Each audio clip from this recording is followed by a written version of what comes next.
Dear students, very good morning. कक्षा 9 और 10 के बच्चों का हमारी ऑनलाइन क्लास में स्वागत है। तो प्यारे बच्चों, आप जानते हो कक्षा 9 और 10 में मल्लाह पब्लिक स्कूल इंटर कॉलेज में कक्षा 9 और 10 में एक ही सामाजिक विज्ञान की किताब एक ही चलती है। ठीक है, कक्षा 9 में ही सामाजिक विज्ञान का कोर्स, जो 10 का कोर्स है वो कक्षा 9 में ही पढ़ाया जाता है। तो ये कक्षा 9 और 10 दोनों के लिए ही इम्पोर्टेंट है। ठीक है, कक्षा 9 और 10 दोनों के लिए ही ये इम्पोर्टेंट है।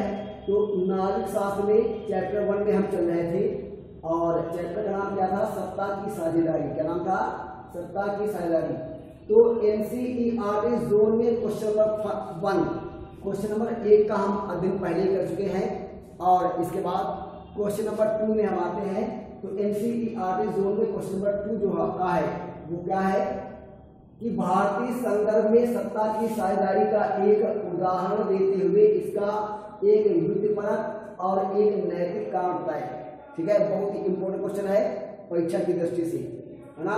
इसको हम आपको आज समझाएंगे कि भारतीय संदर्भ में अभी आपने सत्ता की साझेदारी के, है ना, सत्ता की साझेदारी के जो रूप हैं उसको आपने समझने का प्रयास किया है ना। तो मैंने बताया था कि सत्ता की साझेदारी का मतलब क्या है कि सत्ता को का बंटवारा इस तरीके से किया जाए कि आपसी टकराव ना हो। विभिन्न धर्मों, विभिन्न जातियों, विभिन्न भाषाई लोगों में आपस में टकराव की स्थिति ना हो। जैसे मैंने बताया था कि श्रीलंका का उदाहरण दिया था। तो श्रीलंका में सिंहली भाषा बोलने वाले और तमिल लोग रहते हैं, तमिल और सिंहली समुदाय के लोग रहते हैं, है ना। तो आप जानते हो कि सिंहलियों और तमिलों में आपस में सत्ता के बंटवारे को लेकर के, सत्ता की साझेदारी को लेकर के श्रीलंका में तमिलों और सिंहलियों के बीच में टकराव होता रहता था और होता रहता है भी। ठीक है ना। तो उन्होंने क्या कहा था कि हमें अलग, ये आपका श्रीलंका है, ये क्या था? ये आपका है, ठीक है, ये आपका श्रीलंका है। श्रीलंका में एक छोटा सा प्रांत पड़ता है जाफना। क्या पड़ता है? जाफना एक प्रांत पड़ता है छोटा सा, इसमें श्रीलंका के उत्तर में, है ना। तो और ये तमिल बहुल क्षेत्र है। ये क्या है? तमिल बहुल क्षेत्र है, मतलब यहाँ पर तमिल लोग ज्यादा रहते हैं, ज्यादा निवास करते हैं और बाकी पूरी श्रीलंका में सिंहलियों का बहुल है। ठीक है, तो तमिलों ने क्या कहा कि हमको जाफना एक अलग प्रांत दे दिया जाए, एक हम अलग देश बनाएंगे, जाफना एक अलग देश बनाएंगे, जो तमिल होगा केवल होगा। तो इसे लेकर के तमिलों में और सिंहलियों में आपस में टकराव होता रहता था, क्योंकि तमिल यहाँ पर सिंहली जो बहुसंख्यक है ना, और तमिल अल्पसंख्यक है ना। तो सरकार ने क्या किया? दोनों के बीच में आपसी टकराव को दूर करने के लिए कुछ ऐसे कदम उठाए, अर्थात सत्ता का ठीक तरीके से बंटवारा किया, सत्ता की सही तरीके से साझेदारी की, ताकि तमिल भी प्रसन्न हो रहे और सिंहली भी खुश रहे और आपस में टकराव ना हो। ठीक है ना। बेल्जियम में भी यही हुआ। बेल्जियम में 2 भाषा के लोग रहते हैं, फ्रेंच भाषा बोलने वाले और डच भाषा बोलने वाले। तो वहां पर फ्रेंच भाषी लोगों में और डच भाषी लोगों में सत्ता के बंटवारे को लेकर के वहां पर टकराव होता रहता था। ठीक है, तो श्रीलंका और बेल्जियम के 2 उदाहरण आपके चैप्टर में दिए गए हैं आपसी टकराव का, सत्ता की सही तरीके से साझेदारी ना होने के कारण आपसी टकराव का। ठीक है, तो ये बहुत ही अच्छी बात है, बहुत ही समझने वाली बात है, ये बहुत ही इंपॉर्टेंट बात है। ठीक है, जब आप अच्छे तरीके से चैप्टर को समझोगे या थोड़े और बड़े होंगे तो आप समझोगे, है ना। जैसे उदाहरण के लिए देखो, सत्ता की साझेदारी का मतलब क्या है? एक उदाहरण ले लीजिए आप, है ना। एक उदाहरण ले लीजिए कि एक पिता के 4 बेटे हैं, एक पिता के 4 बेटे हैं। तो सभी बेटे जो है, सभी पुत्र जो है वो एक समान उम्र के तो हो नहीं सकते हैं कि सभी उनके लड़के 20-20 साल के हों, ऐसा तो हो नहीं सकता है ना। एक बड़ा बेटा होगा, एक उससे छोटा होगा, एक उससे छोटा होगा, एक उससे छोटा होगा। ठीक है, लेकिन अगर पिता ये सोचे कि सबसे बड़े वाले पुत्र को हम अपनी संपत्ति का ज्यादा भाग दे दें, उससे छोटे वाले को उससे कम दे, उससे छोटे वाले को उससे कम दे और सबसे छोटे वाले को सबसे कम संपत्ति का हिस्सा दे, तो फिर क्या होगा? क्या होगा, फिर चारों पुत्र जो है वो आपस में लड़ेंगे, है ना। कहेंगे कि बड़े भैया को इतना दे दिया, हमको कम दिया, तो आपस में लड़ेंगे नहीं लड़ेंगे, है ना। तो पिता क्या करेगा, वो उम्र नहीं देखेगा, चार पुत्र उसके हैं तो वो क्या मानेगा कि हमारे लिए चारों पुत्र बराबर हैं और इनको संपत्ति का बराबर बराबर बंटवारा होना चाहिए। ठीक है, जब संपत्ति का जायदाद का समान बंटवारा हो जाएगा तो चारों पुत्र आपस में लड़ेंगे झगड़ेंगे नहीं। तो यही प्रक्रिया बच्चों होती है देश में, क्या होती है, यही प्रक्रिया देश में होती है। जब किसी भी देश में सत्ता का समान बंटवारा किया जाता है तो लोग आपस में लड़ाई झगड़ा नहीं करते हैं। और अगर सत्ता के बंटवारे में ज्यादा अधिकार एक धर्म के लोगों को दे दिए गए या एक जात के लोगों को दे दिए गए और दूसरे धर्म या जात के लोगों को कम अधिकार प्रदान किए गए, तो दोनों धर्म और जात के लोग आपस में क्या करेंगे, लड़ाई झगड़ा करेंगे, नहीं करेंगे, लड़ाई झगड़ा करेंगे, है ना। तो ऐसी स्थितियों से बचने के लिए सत्ता की साझेदारी आवश्यक होती है ना। और जैसा मैंने बताया, सत्ता का मतलब होता है शासन, ठीक है, अर्थात जनता का सत्ता में समान बंटवारा किया जाए, जनता में, है ना, अधिकारों का समान बंटवारा किया जाए, ताकि जब सभी के पास में समान अधिकार होंगे, चाहे वो हिंदू हो, चाहे मुस्लिम हो, चाहे सिख हो, चाहे ईसाई हो, चाहे यहूदी हो, चाहे जैन धर्म का हो, चाहे किसी भी वो धर्म का हो, चाहे वो किसी जाति का हो, अगर सभी को समान अधिकार प्राप्त होंगे देश में तो वो आपस में लड़ेंगे झगड़ेंगे नहीं, है ना। तो ये शासन के द्वारा, सत्ता के द्वारा जनता को समान अधिकारों को प्रदान करना सत्ता की साझेदारी कहलाता है, सत्ता की साझेदारी कहलाता है बच्चों, ठीक है। लेकिन ये समस्या उत्पन्न हो जाती है ना। अभी आप समझ नहीं पा रहे हो, है ना, जब आप समझने का प्रयास करोगे तो आप अच्छे से समझ पाओगे। तो अभी आप सोच रहे होंगे कि अगर सभी धर्म के लोगों को समान अधिकार प्रदान कर दिए जाए तो लड़ाई झगड़े नहीं होंगे, है ना।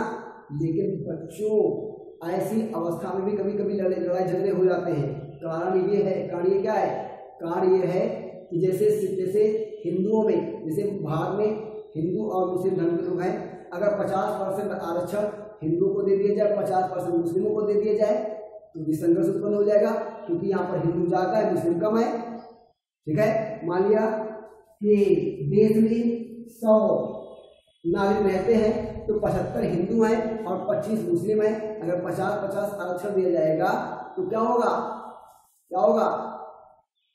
तो 25% मुस्लिम ही है और 75% हिंदू है, तो मुस्लिमों को आरक्षण ज्यादा मिल जाएगा, अर्थात मुस्लिमों को नौकरियां ज्यादा मिलेंगी और हिंदुओं को कम मिल पाएंगी, है ना। तो इसलिए भी झगड़ा शुरू हो जाएगा, मतलब आपसी टकराव शुरू हो जाएगा। तो सत्ता की साझेदारी करना किसी भी सरकार के लिए बहुत सरल बात नहीं होती, बहुत कठिन बात होती है। लेकिन बात यह है कि आपसी टकराव को रोकने के लिए सरकार कुछ ऐसे कदम उठाती है कि जिससे सभी वर्गों के लोग, सभी धर्मों के लोग, सभी समुदाय के लोग, सभी जातियों के लोग, सभी लिंग के लोग संतुष्ट रहें और आपस में टकराव ना करें, ठीक है। तो इसके लिए क्वेश्चन, इसको समझाने के लिए क्वेश्चन आपके लिए हम लेकर के आए हैं NCERT जोन का क्वेश्चन नंबर 2। कह रहा है क्या कि भारतीय संदर्भ में सत्ता की हिस्सेदारी का, सत्ता की साझेदारी का, सत्ता के बंटवारे का एक उदाहरण देते हुए इसका एक युक्तिपरक और एक नैतिक कारण बताना है हमें, ठीक है। इसका कि भारत सरकार ने सत्ता की साझेदारी कैसे की है, जनता में सत्ता की साझेदारी कैसे की है। तो प्यारे बच्चों, मैं आपको बता दूं, कह रहा है क्या, कह रहा है भारत में देखो सत्ता की साझेदारी करने के लिए भारत ने 2 तरीके अपनाए हैं। एक तो सत्ता की साझेदारी का क्षैतिज वितरण अपनाया है और एक अपनाया है क्या, ऊर्ध्वाधर वितरण। क्षैतिज वितरण में, है ना, क्षैतिज वितरण में सत्ता की साझेदारी कैसे की गई है ना। भारत में सत्ता की साझेदारी का जो क्षैतिज वितरण है वो क्या किया गया है, तो क्षैतिज वितरण में सत्ता को 3 अंगों में बांट दिया गया। मैंने आपको बताया था 3 अंगों में बांट दिया गया। इसमें नंबर 1 आपका कार्य पालिका, नंबर 2 आपका विधायिका और नंबर 3 आपका न्याय पालिका। ठीक है, तो भारत में सत्ता की साझेदारी का जो क्षैतिज वितरण है ना, उसके अंतर्गत शासन को 3 अंगों में बांट दिया गया। शासन के 3 समान अंगों में बांट दिया गया, कार्यपालिका, विधायिका और न्यायपालिका। ठीक है, और इन सबको समान अधिकार प्रदान किए गए। कोई भी अंग किसी से श्रेष्ठ नहीं है ना, और इसलिए ये तीनों ही अंग जो है वो आपस में एक दूसरे पर नियंत्रण रखते हैं और टकराव की गुंजाइश को, टकराव की स्थिति को समाप्त कर देते हैं। तो ये क्या है, ये सत्ता की साझेदारी का एक नैतिक उदाहरण है। क्या ये सत्ता की साझेदारी का ये एक नैतिक उदाहरण है, नैतिक उदाहरण है। ठीक है, ये सत्ता की साझेदारी का एक नैतिक उदाहरण है। और इसके साथ साथ में भारत में सत्ता की साझेदारी का ऊर्ध्वाधर वितरण भी किया गया है। भारत में सत्ता की साझेदारी का ऊर्ध्वाधर वितरण भी किया गया है ना, क्योंकि अगर मान लिया ऊर्ध्वाधर वितरण क्यों किया गया है, क्योंकि हमारा देश एक विशालकाय देश है, और अगर हमारे देश में केवल अगर सत्ता का एक ही स्तर होगा तो पूरे देश पर नियंत्रण रख पाना मुश्किल काम होगा। भाई पूरे केंद्र सरकार जो है वो पूरे एक देश पर नियंत्रण कैसे रख पाएगी। भाई आपके जो प्रधानमंत्री वो कौन है, नरेंद्र मोदी हैं, तो क्या अकेले नरेंद्र मोदी पूरे देश की देखभाल, पूरे देश पर शासन कर पाएंगे? नहीं कर पाएंगे, है ना, क्योंकि हमारा देश एक विशालकाय देश है और एक अकेला आदमी पूरे देश का की शासन व्यवस्था नहीं देख सकता है। इसके लिए क्या किया गया, संविधान के द्वारा देश को राज्यों में बांट दिया गया, और राज्यों की अलग अलग सरकारें बना दी गई। जैसे हमारा और आपका राज्य कौन सा है, उत्तर प्रदेश, पूरे देश की सरकार अलग, उसके जो मुखिया है, उसके जो प्रधानमंत्री कौन है, नरेंद्र मोदी है, और फिर राज्यों में बांट दिया गया। जैसे क्या, उत्तर प्रदेश, मध्य प्रदेश, आंध्र प्रदेश, कर्नाटक, महाराष्ट्र, ठीक है, तमिलनाडु, पश्चिम बंगाल, बिहार, झारखंड, ऐसे राज्यों में पूरे देश को बांट दिया गया और वहाँ की अपनी अपनी अलग अलग राज्य सरकारें बना दी गई।